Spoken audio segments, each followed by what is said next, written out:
Fondation de la métaphysique des mœurs, Emmanuel Kant, troisième section. Passage de la métaphysique des mœurs à la critique de la raison pure pratique.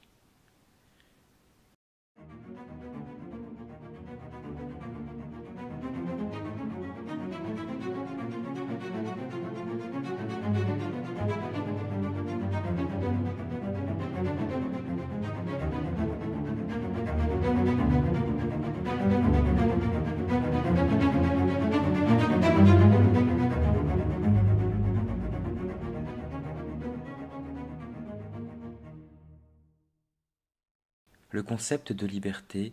est la clé de l'explication de l'autonomie de la volonté. La volonté est une sorte de causalité des êtres vivants, en tant qu'ils sont raisonnables, et la liberté serait la propriété de cette causalité, dans la mesure où elle peut produire son action indépendamment de causes étrangères qui la déterminent, tout comme la nécessité naturelle est la propriété que possède la causalité de tous les êtres dépourvus de raison d'être déterminés à l'activité par l'influence de causes étrangères. L'explicitation ainsi fournie de la liberté est négative et par conséquent inféconde en vue d'en apercevoir l'essence. Simplement en découle-t-il un concept positif de la liberté, qui est d'autant plus riche et plus fécond, puisque le concept d'une causalité induit avec lui celui de lois d'après lesquelles, par quelque chose que nous nommons cause, autre chose, à savoir l'effet, doit être posée. La liberté, quand bien même elle n'est certes pas une propriété de la volonté, se soumettant à des lois de la nature, n'est cependant nullement, pour autant, sans loi.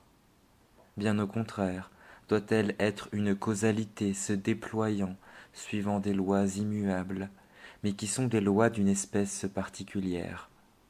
Car sinon une volonté libre serait un non-sens. La nécessité naturelle était une hétéronomie des causes efficientes,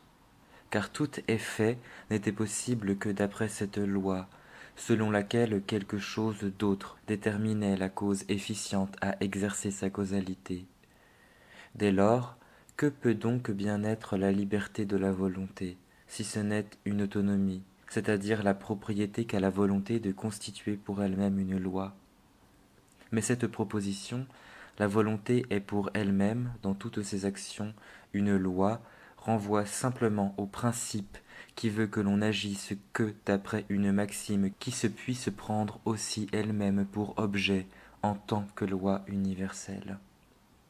Or, c'est là précisément la formule de l'impératif catégorique et le principe de la moralité. Une volonté libre et une volonté soumise à des lois morales sont donc une seule et même chose. Si l'on suppose donc la liberté de la volonté, la moralité s'en déduit avec son principe par simple analyse du concept d'une telle liberté. Cependant, le principe en question est toujours une proposition synthétique. Une volonté absolument bonne est celle dont la maxime peut toujours se contenir elle-même en tant que loi universelle, puisque, par analyse du concept d'une volonté absolument bonne, cette propriété de la maxime ne peut être découverte. Mais de telles propositions synthétiques ne sont possibles que dans la mesure où deux connaissances, par leur liaison avec une troisième, où elles peuvent se rencontrer réciproquement, sont reliées entre elles. Le concept positif de la liberté procure ce troisième terme, lequel ne peut être, comme pour les causes physiques, la nature du monde sensible, dans le concept duquel se trouve compris celui de quelque chose qui joue le rôle de cause et celui de quelque chose d'autre avec quoi la cause est en relation et qui joue le rôle d'effet. Ce qu'est ce troisième terme auquel la liberté nous renvoie et dont nous avons a priori une idée ne se peut encore ici, dès maintenant, indiquer de même que l'on ne peut encore rendre convenable la déduction du concept de la liberté à partir de la raison pure pratique, ni non plus en conséquence, la possibilité d'un impératif catégorique. Pour cela, quelque préparation est encore nécessaire. La liberté doit être supposée comme propriété de la volonté de tous les êtres raisonnables. Il ne suffit pas d'attribuer, pour quelque raison que ce soit, la liberté à notre volonté, si nous n'avons pas de raison suffisante d'accorder aussi cette même liberté à tous les êtres raisonnables. Car, étant entendu que la moralité ne nous sert de loi qu'en tant que nous sommes des êtres raisonnables, elle doit valoir aussi pour tous les êtres raisonnables, et puisqu'elle doit être dérivée uniquement de la propriété de la liberté, il faut aussi prouver que la liberté constitue une propriété de la volonté de tous les êtres raisonnables, et il ne suffit pas de la démontrer à partir de certaines prétendues expériences de la nature humaine, ce qui au demeurant est absolument impossible et ne peut être établi qu'a priori, mais on doit la prouver comme appartenant à l'activité d'être raisonnable, en général doué d'une volonté. Je dis donc, tout être qui ne peut agir autrement que sous l'idée de la liberté est ipso facto, du point de vue pratique, réellement libre, ce qui revient à dire que toutes les lois qui sont liées indissolublement à la liberté valent pour lui exactement comme si sa volonté était proclamée aussi libre en elle-même, et cela d'une manière qui puisse valoir aux yeux de la philosophie théorique. Dès lors, j'affirme qu'à tout être raisonnable qui a une volonté, nous devons accorder nécessairement aussi l'idée de la liberté sous laquelle seulement il agit.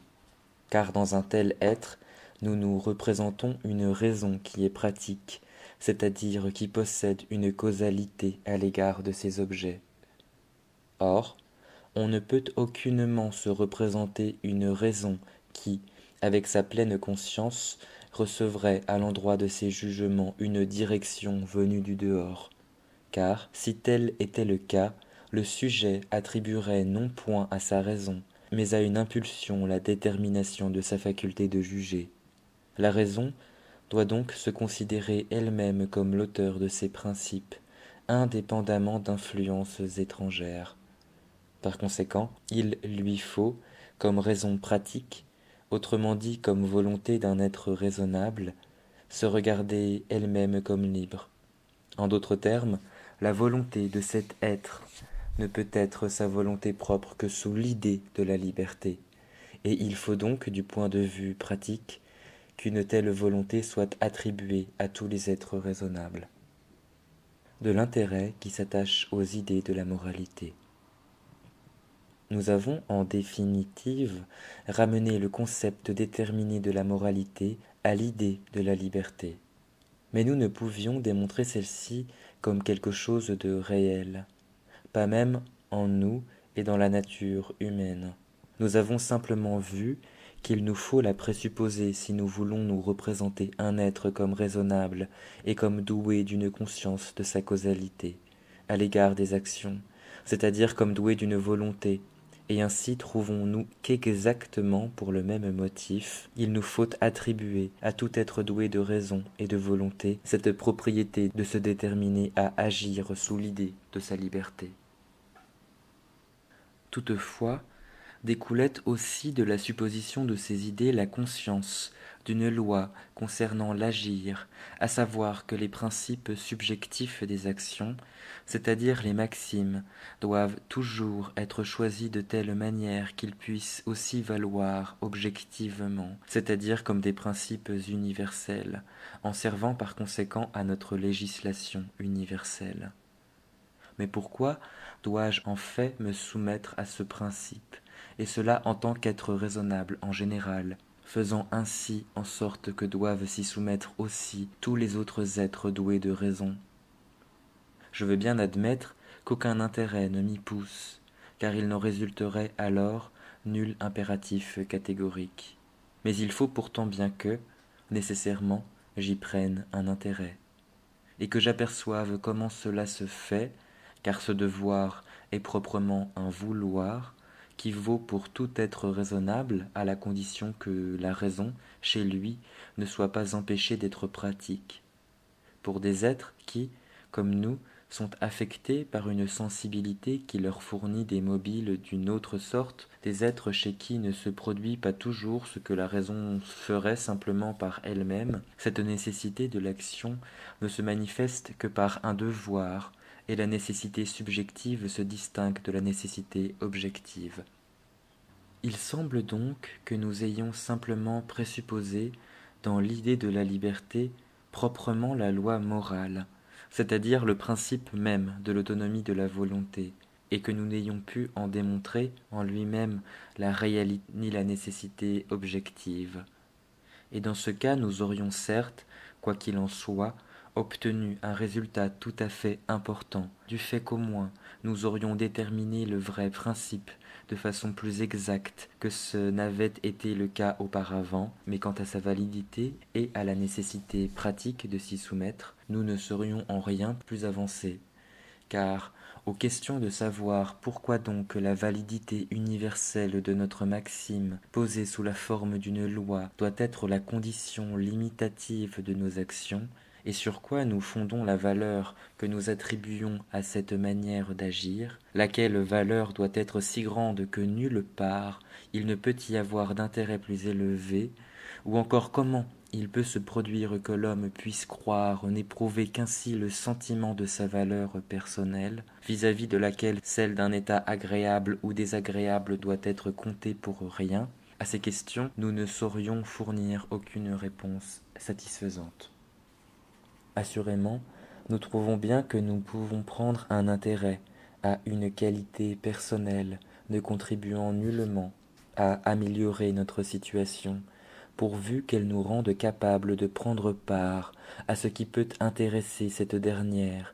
au cas où la raison devrait dispenser une telle amélioration, c'est-à-dire que le simple fait d'être digne du bonheur, même en l'absence du motif résidant dans la possibilité d'y participer, peut par soi-même intéresser. Mais ce jugement n'est en fait que l'effet de l'importance que nous avons déjà supposée aux lois morales, quand par l'idée de la liberté nous nous arrachons à tout intérêt empirique. En revanche, que nous devions nous y arracher, c'est-à-dire nous considérer comme libres dans l'action, et pourtant nous tenir pour soumis à certaines lois, afin de trouver uniquement dans notre personne une valeur susceptible de nous dédommager de la perte de tout ce qui valorise notre condition, et comment c'est possible, par conséquent d'où la loi morale tient son pouvoir d'obliger, nous ne pouvons encore l'apercevoir par ce moyen. Ici se manifeste, on doit en convenir franchement, une sorte de cercle d'où, semble-t-il, il est impossible de sortir. Nous admettons que nous sommes libres dans l'ordre des causes efficientes pour nous penser comme soumis à des lois morales dans l'ordre des fins, et nous nous pensons comme soumis à ces lois parce que nous nous sommes attribué la liberté de la volonté. Car la liberté et la législation propre de la volonté sont, l'une comme l'autre, autonomie, et par conséquent ce sont des concepts réciproques. Mais il en résulte que l'on ne peut utiliser l'un pour expliquer l'autre et rendre raison de lui. En fait, tout au plus peut-on s'en servir pour, d'un point de vue logique, rapporter des représentations apparemment différentes d'un seul et même objet à un concept unique, comme on réduit diverses fractions de même valeur à leur plus petit commun dénominateur. Mais il nous reste encore une issue. Rechercher si, quand nous nous concevons par la liberté comme des causes efficientes a priori, nous n'adoptons pas un autre point de vue que lorsque nous représentons nous-mêmes, d'après nos actions, comme des effets que nous pouvons voir devant nos yeux. Il y a une remarque qui ne requiert pas précisément, pour être formulée, une réflexion subtile, mais dont on peut admettre que sans doute l'entendement le plus commun est à même de la faire, assurément à sa manière, à la faveur d'un pouvoir obscur de discernement, relevant de la faculté de juger, que cet entendement commun appelle sentiment. c'est que toutes les représentations qui nous viennent sans que notre arbitre les décidé, comme celles des sens, ne nous font connaître les objets que tels qu'ils nous affectent. Ce pourquoi nous reste inconnu ce qu'ils peuvent bien être en soi. Et par conséquent, en ce qui concerne cette sorte de représentation, malgré nos plus grands efforts d'attention et en dépit de toute la clarté que l'entendement peut toujours simplement venir y ajouter, nous ne pouvons, en tout cas, parvenir qu'à la connaissance des phénomènes, jamais à celle des choses en soi. Dès que cette distinction est faite, au demeurant, est-ce le cas si simplement on a remarqué la différence entre les représentations qui nous sont données en venant du dehors, vis-à-vis desquelles nous sommes passifs, et celles que nous produisons uniquement de nous-mêmes, à travers lesquelles nous manifestons notre activité, il s'ensuit directement qu'on doit admettre et accepter derrière les phénomènes, en tout cas quelque chose d'autre, encore, qui n'est pas phénomène, à savoir les choses en soi, bien que nous nous résolvions volontiers à considérer que, puisqu'elles ne peuvent jamais nous être connues, mais ne le sont toujours que selon la manière dont elles nous affectent, nous ne parvenons pas à nous approcher d'elles davantage, et nous ne pouvons jamais savoir ce qu'elles sont en elles-mêmes. Cela entraîne inévitablement une distinction, certes grossière, entre un monde sensible et un monde intelligible, dont le premier peut en outre être fort différent, selon la diversité de la sensibilité, chez les différents types de spectateurs du monde, alors que le second, qui est au fondement du premier, reste toujours identique. Même de se connaître lui-même, tel qu'il est en soi,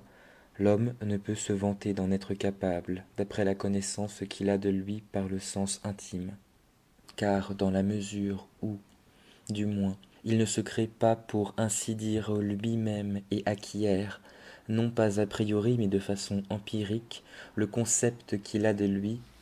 il est naturel que ce soit aussi par le sens intime qu'il puisse être informé de lui-même,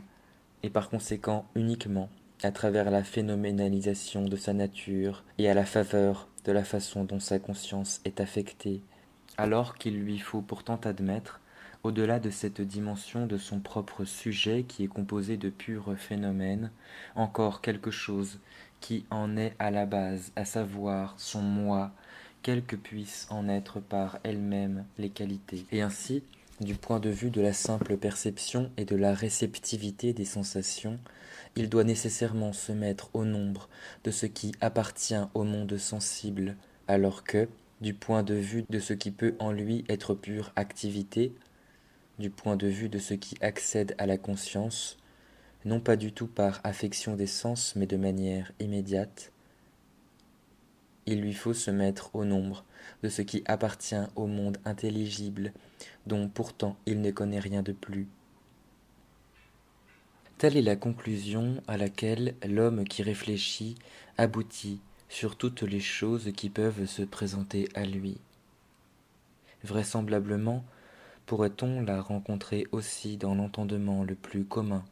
qui, comme c'est bien connu, est très enclin à attendre toujours, derrière les objets des sens, encore quelque chose d'invisible, agissant par soi-même, mais qui, en revanche, gâte cette tournure d'esprit, en donnant aussitôt à cet invisible une dimension à son tour sensible, c'est-à-dire en voulant en faire l'objet de l'intuition, et en ne se retrouvant pas ainsi plus avancé.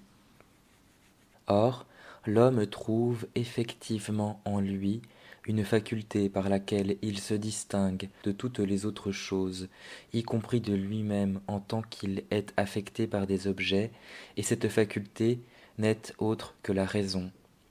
Comme spontanéité pure, celle-ci est encore supérieure à l'entendement sur le point suivant. Bien que l'entendement soit aussi spontanéité, et qu'il ne contienne pas seulement, comme la sensibilité, des représentations qui ne naissent que quand on est affecté par des choses, par conséquent lorsqu'on est passif, il ne peut pourtant à partir de son activité produire d'autres concepts que ceux qui servent uniquement à soumettre les représentations sensibles à des règles et ainsi à les réunir dans une conscience étant entendu que, sans cet usage de la sensibilité, il ne penserait absolument rien. Au contraire, la raison témoigne, à travers ce que l'on appelle les idées, d'une spontanéité si pure qu'elle s'élève par là bien au-delà de tout ce que la sensibilité ne peut que lui fournir, et qu'elle manifeste sa plus éminente fonction en distinguant l'un de l'autre le monde sensible et le monde intelligible, mais en assignant par là à l'entendement même ses limites. C'est la raison pour laquelle un être raisonnable, en tant qu'il constitue une intelligence, et non pas par conséquent du côté de ses facultés inférieures, doit se considérer comme appartenant non pas au monde sensible, mais au contraire au monde intelligible. Par conséquent, il a deux points de vue, d'où il peut se considérer lui-même et connaître les lois selon lesquelles il lui faut utiliser ses facultés, par suite les lois de toutes ses actions. D'un côté, en tant qu'il appartient au monde sensible, il se trouve soumis à des lois de la nature, hétéronomie. Deuxièmement, en tant qu'il appartient au monde intelligible, il est soumis à des lois qui, en toute indépendance vis-à-vis de la nature, sont fondées non pas empiriquement mais uniquement dans la raison. En tant qu'il est un être raisonnable, appartenant par conséquent au monde intelligible, l'homme ne peut se représenter la causalité de sa propre volonté jamais autrement que sous l'idée de la liberté. Car l'indépendance à l'égard des causes déterminantes du monde sensible, telle que la raison doit toujours se l'attribuer à elle-même, est liberté. Or, à l'idée de liberté est indissolublement associé le concept de l'autonomie, tandis qu'à celui-ci est associé le principe universel de la moralité, lequel, dans le registre de l'idée, est au fondement de toutes les actions des êtres raisonnables, exactement comme la loi de la nature est au fondement de tous les phénomènes. Par là est détruit le soupçon que nous avions éveillé plus haut, en vertu duquel un cercle vicieux se dissimulerait dans notre démarche, concluant de la liberté à l'autonomie et de celle-ci à la loi morale. Le soupçon était que nous ne prenions peut-être pour principe l'idée de liberté qu'en ayant pour horizon la loi morale, pour ensuite en retour déduire celle-ci de la liberté, que par conséquent nous ne pourrions donner absolument aucune raison de cette loi, mais qu'il ne s'agissait là que d'une pétition de principe, un principe que des âmes bien pensantes nous accorderont sans doute volontiers, mais que nous ne parviendrons jamais à établir comme une proposition démontrable. En fait, nous voyons bien maintenant que, quand nous nous pensons comme libres, nous nous transportons dans le monde intelligible, comme membres de celui-ci, et nous reconnaissons l'autonomie de la volonté avec sa conséquence, la moralité. Si nous nous représentons en revanche, dans notre soumission au devoir, nous nous considérons comme appartenant au monde sensible, et cependant en même temps au monde intelligible. Comment un impératif catégorique est-il possible ? L'être raisonnable se met au nombre, comme l'intelligence, de ce qui appartient au monde intelligible, et c'est bien uniquement comme cause efficiente appartenant à ce monde qu'il nomme sa causalité une volonté. De l'autre côté, il a pourtant aussi conscience de lui-même comme constituant un élément du monde sensible, dans le cadre duquel ses actions se trouvent comme de simples phénomènes de cette causalité, sans que jamais la possibilité de telles actions puisse être aperçue à partir de cette causalité que nous ne connaissons pas. Au contraire, au lieu d'être ainsi appréhendées, elles doivent être comprises en tant qu'elles appartiennent au monde sensible comme déterminées par d'autres phénomènes, à savoir des désirs et des inclinations. Si j'étais simplement membre du monde intelligible, mes actions seraient donc parfaitement conformes au principe de l'autonomie de la volonté pure. Si j'étais simplement un élément du monde sensible, Elle devrait être tenue pour totalement conforme à la loi naturelle des désirs et des inclinations, par conséquent à l'hétéronomie de la nature. Dans la première perspective, elle reposerait sur le principe suprême de la moralité, dans la seconde, sur celui du bonheur. Mais dans la mesure où le monde intelligible contient le fondement du monde sensible, donc aussi de ses lois, et qu'en ce sens, eu égard à ma volonté, qui appartient totalement au monde intelligible, il est une source immédiate de législation et doit donc aussi être conçu comme tel, je devrais me reconnaître, bien que d'un autre côté, je doive m'envisager comme un être appartenant au monde sensible, soumis pourtant à la loi du premier, c'est-à-dire à la raison, qui en contient la loi dans l'idée de la liberté, et donc de l'autonomie de la volonté. Par conséquent, je devrais considérer les lois du monde intelligible comme constituant pour moi des impératifs et les actions conformes à ce principe comme définissant des devoirs. En ce sens, des impératifs catégoriques sont possibles du fait que l'idée de la liberté fait de moi un membre d'un monde intelligible. En conséquence, si j'étais uniquement tel, toutes mes actions seraient toujours conformes à l'autonomie de la volonté. Mais dans la mesure où je me perçois en même temps comme membre du monde sensible, elles doivent l'être. Ce devoir-être catégorique représente une proposition synthétique a priori, en ceci qu'en plus de ma volonté affectée par des désirs sensibles, vient s'ajouter encore l'idée de cette même volonté, mais en tant que volonté pure et par elle-même pratique, appartenant au monde intelligible, laquelle volonté pure contient la condition suprême de la première selon la raison, à peu près comme aux intuitions du monde sensible viennent s'ajouter des concepts de l'entendement, qui ne signifient par eux-mêmes rien que la forme d'une loi en général, et rendent ainsi possible des propositions synthétiques a priori sur lesquelles repose toute connaissance d'une nature. L'usage pratique de la raison humaine commune confirme l'exactitude de cette déduction. Il n'y a personne, même le pire scélérat, pourvu simplement qu'il soit accoutumé à utiliser par ailleurs la raison, qui, si on lui présente des exemples de loyauté dans les intentions, de constance dans l'adoption de bonnes maximes, de sympathie et d'universelle bienveillance, et cela, qui plus est, associé à de grands sacrifices d'avantages et de confort, ne souhaite pouvoir, lui aussi, avoir de telles dispositions d'esprit.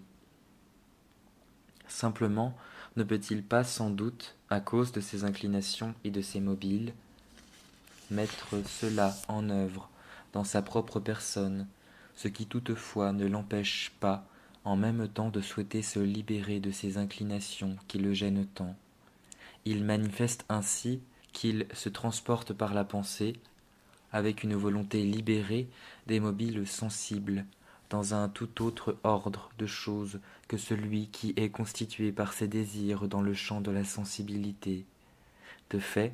il ne peut attendre de ce souhait aucune satisfaction des désirs, par conséquent aucun état de contentement pour l'une quelconque de ses inclinations réelles ou même imaginables, car par là l'idée même qui suscite en lui ce souhait perdrait sa prééminence. Mais tout au plus peut-il en espérer une plus grande valeur intrinsèque de sa personne. Mais il croit être cette personne meilleure quand il se place du point de vue qui est celui d'un membre du monde intelligible, ce à quoi l'idée de la liberté, c'est-à-dire de l'indépendance vis-à-vis des causes déterminantes du monde sensible, le contraint malgré lui. Et lorsqu'il s'est placé de ce point de vue, la conscience se forge en lui d'une bonne volonté, qui constitue, de son propre aveu, la loi pour la volonté mauvaise, qui est la sienne, en tant que membre du monde sensible, une loi dont il reconnaît le prestige, en la transgressant même. Le devoir être moral est donc ce qu'il veut proprement et nécessairement, comme membre d'un monde intelligible, et il n'est pas conçu par lui comme devoir être que dans la mesure où il se considère en même temps comme un membre du monde sensible. de la limite extrême de toute philosophie pratique. Tous les hommes se pensent comme libres dans leur volonté. De là procèdent tous les jugements portés sur des actions telles qu'elles auraient dû être, bien qu'elles n'aient pas été telles. Pourtant, cette liberté n'est pas un concept de l'expérience, et elle ne peut même pas l'être parce que le concept en subsiste toujours, quand bien même l'expérience montre le contraire des exigences qui, dans la supposition de la liberté, sont représentées comme nécessaires. De l'autre côté, il est également nécessaire que tout ce qui arrive soit déterminé inévitablement selon des lois de la nature, et cette nécessité naturelle n'est pas non plus un concept de l'expérience, précisément parce qu'il s'agit là d'un concept qui véhicule avec lui celui de la nécessité, par conséquent celui d'une connaissance a priori. Mais ce concept d'une nature est confirmé par l'expérience et doit même être indispensablement supposé si une expérience, c'est-à-dire une connaissance cohérente des objets des sens, selon des lois universelles, doit être possible. De là vient que la liberté est seulement une idée de la raison, dont la réalité objective est en soi douteuse, alors que la nature est un concept de l'entendement qui démontre et doit nécessairement démontrer sa réalité à travers des exemples issus de l'expérience. Bien que ce soit là le point de départ d'une dialectique de la raison, car en ce qui concerne la volonté, la liberté qui lui est attribuée semble être en contradiction avec la nécessité de la nature et, face aux deux voies qui se séparent ainsi, la raison, du point de vue spéculatif, trouve celle de la nécessité naturelle beaucoup mieux tracée et bien plus utilisable que celle de la liberté. Pourtant, du point de vue pratique, le sentier de la liberté est le seul sur lequel il nous soit possible de faire usage de notre raison dans la conduite de notre vie. Par conséquent, il devient tout aussi impossible à la philosophie la plus subtile qu'à la raison humaine la plus commune d'écarter la liberté par des ratiocinations. Cette raison doit donc bel et bien supposer que nulle contradiction ne se laisse rencontrer entre la liberté et la nécessité naturelle des mêmes actions humaines, puisqu'elle ne saurait pas davantage renoncer au concept de la nature qu'à celui de la liberté. Cependant, il faut pour le moins supprimer de manière convaincante cette apparente contradiction, bien que l'on ne puisse jamais comprendre comment la liberté est possible. Car, si la simple idée de la liberté se contredit elle-même ou entre en contradiction avec la nature, qui est tout aussi nécessaire, elle devrait être purement et simplement abandonnée au profit de la nécessité naturelle. En fait, il est impossible d'échapper à cette contradiction dès lors que le sujet, qui s'imagine libre, se conçoit lui-même quand il se dit libre, dans le même sens ou exactement sous le même rapport que lorsqu'il se considère vis-à-vis de la même action comme soumis à la loi de la nature. C'est par conséquent une tâche incontournable de la philosophie spéculative que de montrer, pour le moins, que son illusion à l'égard de cette contradiction repose sur la manière dont nous concevons l'homme quand nous le désignons comme libre en un autre sens et sous un autre rapport que lorsque nous le tenons pour soumis en tant qu'élément de la nature aux lois de celle-ci. Et il faut ajouter que ces deux dimensions non seulement peuvent fort bien être compatibles, mais qu'elles doivent même être conçues comme nécessairement unies dans le même sujet, étant donné que, sinon, on ne pourrait rendre compte du fait que nous devrions charger la raison d'une idée, qui, bien que se laissant unir sans contradiction,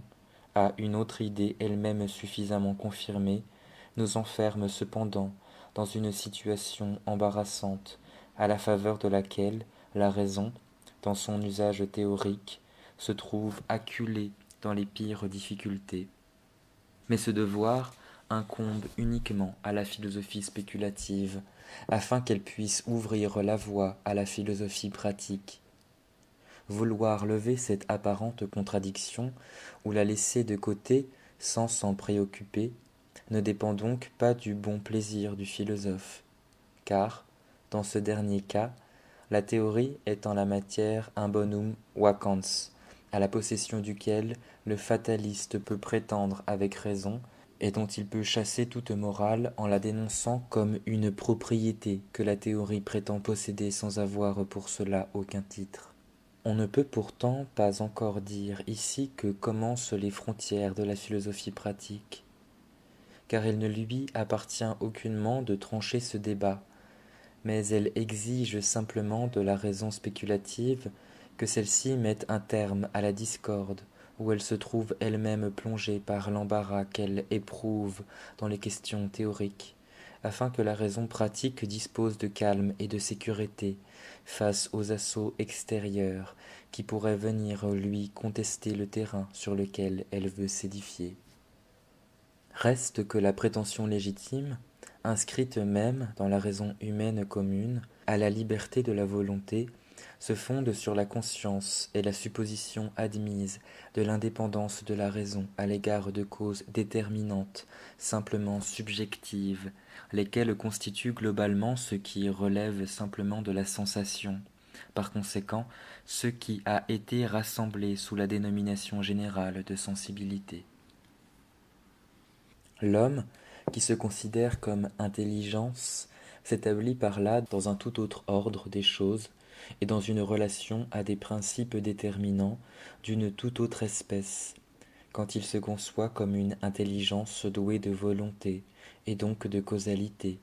que quand il se perçoit comme un phénomène dans le monde sensible, ce qu'effectivement il est aussi, et qu'il subordonne sa causalité à une détermination extérieure, selon des lois de la nature. Or, il se perçoit de bientôt que ces deux dimensions peuvent et même doivent intervenir conjointement, car qu'une chose dans le registre phénoménal, appartenant au monde sensible, soit soumise à certaines lois dont elle-même se trouve indépendante comme chose ou être en soi, cela ne contient pas la moindre contradiction, mais que l'être humain doive se représenter et se concevoir lui-même de cette double manière. Cela repose, en ce qui concerne la première appréhension, sur la conscience qu'il a de lui-même, comme d'un objet affecté par les sens, pour ce qui touche à la seconde, sur la conscience qu'il a de lui-même comme intelligence, c'est-à-dire comme se trouvant indépendant, dans l'usage de la raison, des impressions sensibles, par conséquent, comme appartenant au monde intelligible. De là vient que l'homme prétend posséder une volonté qui ne laisse mettre à son compte rien qui appartienne simplement à ses désirs et à ses inclinations, et conçoit au contraire comme possible par elle et comme nécessaire des actions qui ne peuvent intervenir que par renoncement à tous les désirs et à toutes les incitations sensibles. La causalité de semblables actions est inscrite en lui comme intelligence, ainsi que dans les lois des effets et des actions se produisant selon les principes d'un monde intelligible, monde dont assurément il ne sait rien de plus, si ce n'est qu'en lui c'est exclusivement à la raison, plus précisément à la raison pure, indépendante de la sensibilité, qu'il appartient de donner la loi. Dans la mesure où ce n'est que dans ce monde, en tant qu'intelligence, qu'il est le moi véritable, en tant qu'homme, il n'est en revanche que le phénomène de lui-même. Ses lois s'adressent à lui immédiatement et catégoriquement, tant et si bien que ce vers quoi le poussent inclination et impulsion, par conséquent toute la nature du monde sensible, ne peut porter atteinte aux lois de son vouloir, entendu comme intelligence. Il en résulte même qu'il ne prend pas la responsabilité de ses sollicitations, et qu'il ne les attribue pas à son moi véritable, c'est-à-dire à sa volonté, mais qu'il s'impute assurément l'indulgence dont il pourrait faire preuve à leur égard, s'il leur concédait une influence sur ces maximes au désavantage des lois rationnelles de la volonté. En pénétrant par la pensée dans un monde intelligible, la raison pratique n'outrepasse nullement ses limites, ce qui ne serait le cas que si elle pouvait se percevoir ou se sentir à l'intérieur de ce monde. Il ne s'agit ici que d'une représentation négative par rapport au monde sensible, lequel ne donne pas de loi à la raison dans la détermination de la volonté, et une telle représentation n'acquiert une dimension positive que dans la mesure où cette liberté, comme détermination négative, est associée en même temps à une faculté positive et même à une causalité de la raison que nous appelons une volonté, à savoir la faculté d'agir de telle manière que le principe de ses actions soit conforme à la propriété essentielle d'une cause rationnelle, c'est-à-dire à la condition qui veut que la maxime, établie comme loi, soit universellement valable. Mais si la raison pratique allait en outre chercher dans le monde intelligible un objet de la volonté, c'est-à-dire un mobile, elle outrepasserait ses limites et elle se vanterait de connaître quelque chose dont elle ne sait rien. Le concept d'un monde intelligible est donc simplement un point de vue que la raison se voit contrainte d'adopter hors des phénomènes pour se penser elle-même comme pratique, ce qui ne serait pas possible si les influences de la sensibilité étaient déterminantes pour l'homme, mais qui, en tout cas, est nécessaire dans la mesure où ne doit pas lui être contestée la conscience qu'il a de lui-même comme intelligence, par conséquent comme cause rationnelle et agissant par raison, c'est-à-dire comme cause produisant librement ses effets. Cette représentation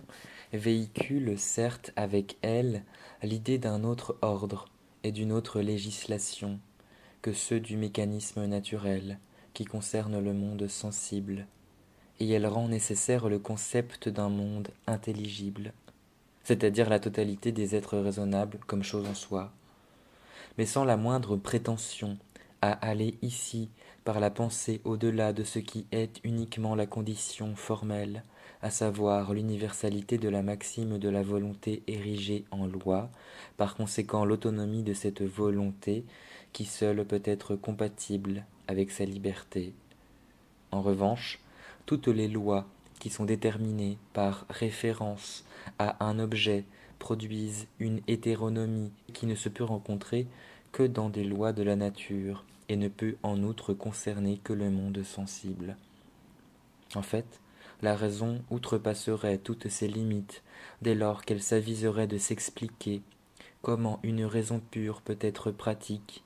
ce qui se confondrait entièrement avec le problème d'expliquer comment la liberté est possible.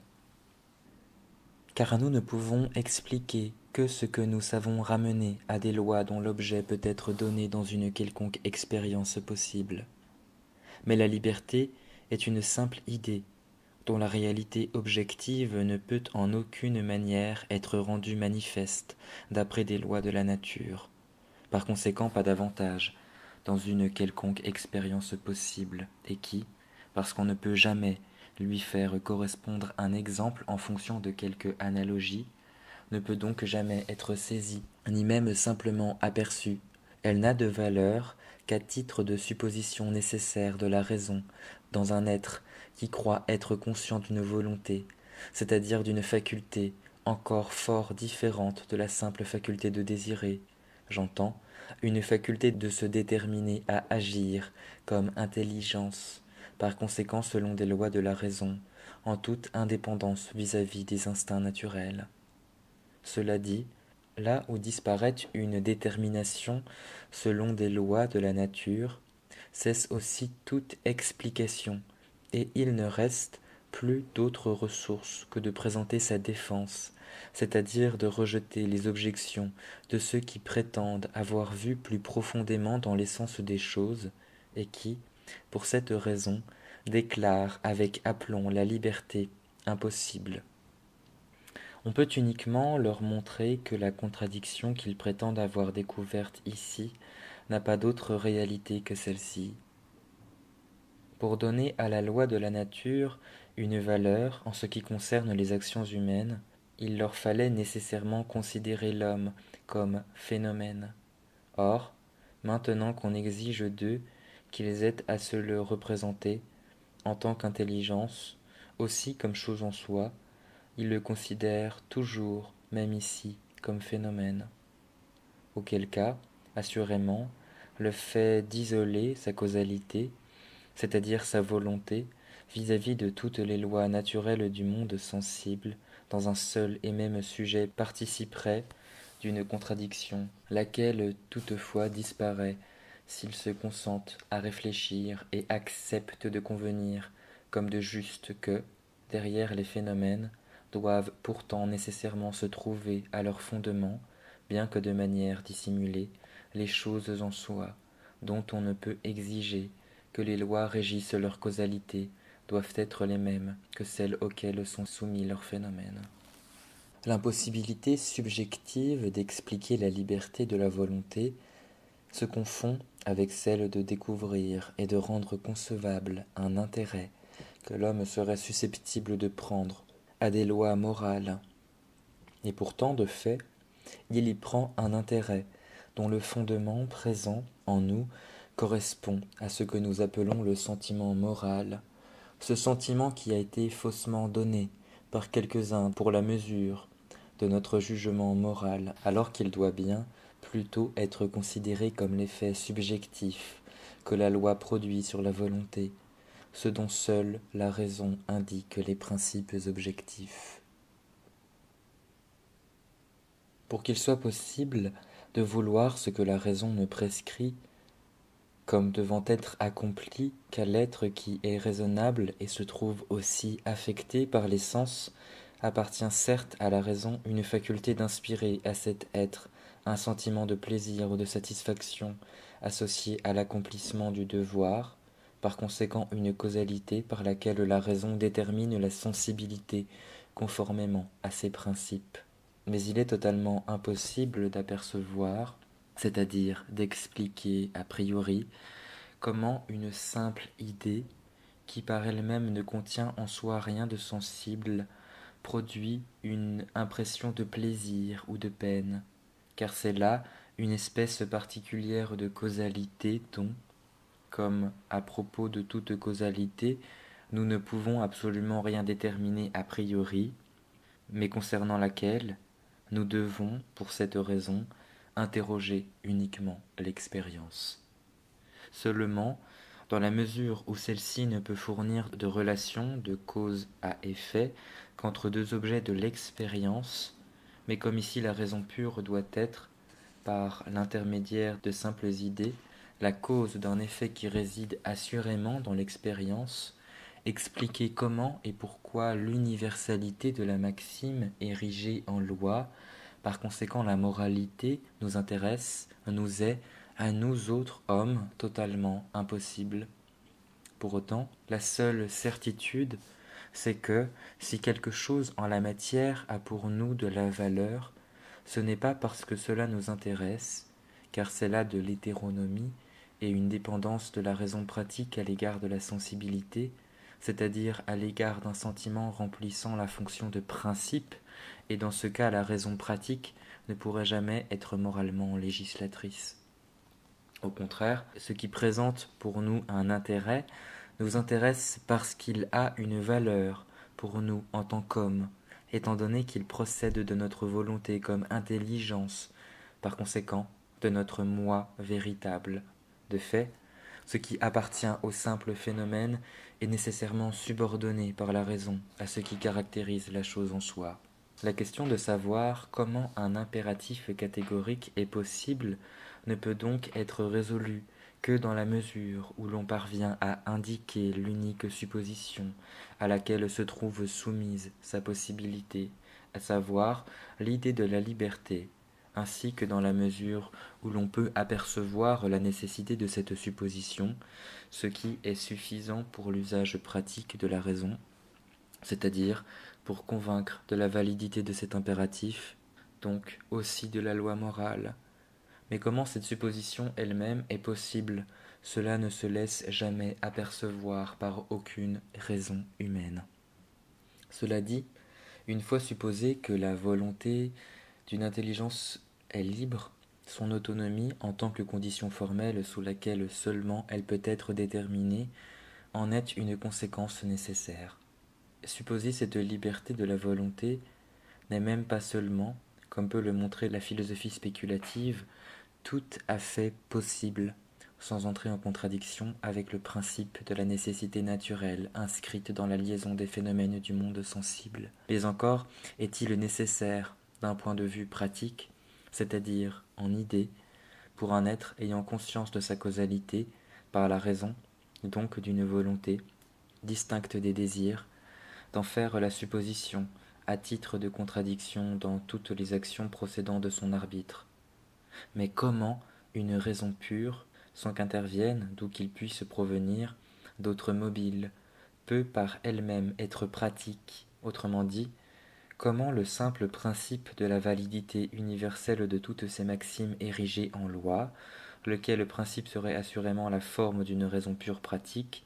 sans autre matière objet de la volonté auquel on pourrait par avance prendre un quelconque intérêt, peut par lui-même servir de mobile et produire un intérêt susceptible d'être désigné comme purement moral. Ou, en d'autres termes, encore, comment une raison pure peut être pratique? Expliquer cela, c'est ce dont toute raison humaine est entièrement incapable, et toute peine, aussi bien que tout travail pour en rechercher l'explication, correspondent à du temps perdu. C'est là exactement le même type d'entreprise que si je cherchais à élucider comment la liberté même, en tant que causalité d'une volonté, est possible. Car, ce faisant, j'abandonne le principe de l'explication philosophique et n'en ai point d'autre. Certes pourrais-je aller voleter dans le monde intelligible qui me reste encore dans le monde des intelligences. Mais bien que j'en possède une idée, au demeurant bien fondée, je n'en ai pas cependant la moindre connaissance, et ne puis jamais non plus en obtenir aucune en mobilisant tout l'effort de ma raison naturelle. Une telle idée désigne simplement un quelque chose qui demeure que quand j'ai exclu des principes de détermination de ma volonté, tout ce qui appartient au monde sensible, uniquement en vue de limiter le principe des mobiles issus du champ de la sensibilité, cela en traçant les frontières et en montrant qu'il ne contient pas en lui tout et n'importe quoi, mais qu'en dehors de lui, il y a encore bien davantage.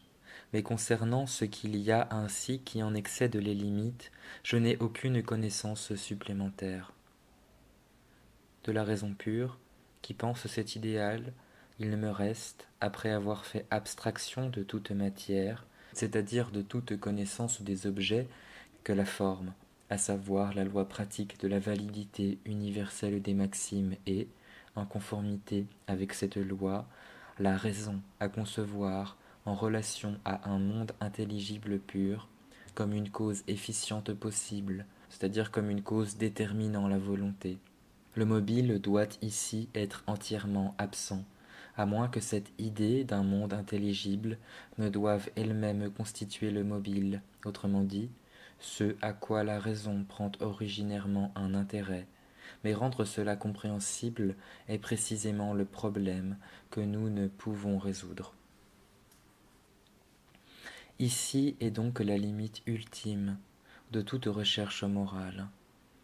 Mais déterminer une telle limite, c'est même déjà d'une grande importance pour que, d'une part, la raison n'aille pas chercher partout dans le monde sensible, d'une manière dommageable pour la moralité, l'élément suprême susceptible de lui servir de mobile, ainsi qu'un intérêt compréhensible mais empirique, et pour que, d'autre part, elle n'aille pas non plus battre des ailes avec impuissance dans l'espace, vide pour elle des concepts transcendants qu'on appelle le monde intelligible, et se perdre parmi des chimères. Au reste, l'idée d'un pur monde intelligible, entendu comme un tout, réunissant toutes les intelligences auxquelles nous appartenons nous-mêmes en tant qu'êtres raisonnables, bien que par ailleurs nous soyons en même temps membres du monde sensible, demeure toujours une idée utilisable et licite pour une croyance rationnelle, quand bien même tout savoir atteint son terme aux limites de ce monde, afin de produire en nous un vif intérêt pour la loi morale, grâce à l'idéal grandiose d'un règne universel des fins en soi, des êtres raisonnables, auxquels nous ne pouvons appartenir comme membres que dans la mesure où nous nous conduisons scrupuleusement d'après des maximes de la liberté, comme si elles étaient des lois de la nature. Remarque conclusive. L'usage spéculatif de la raison à l'égard de la nature conduit à l'absolue nécessité d'admettre quelque chose suprême du monde.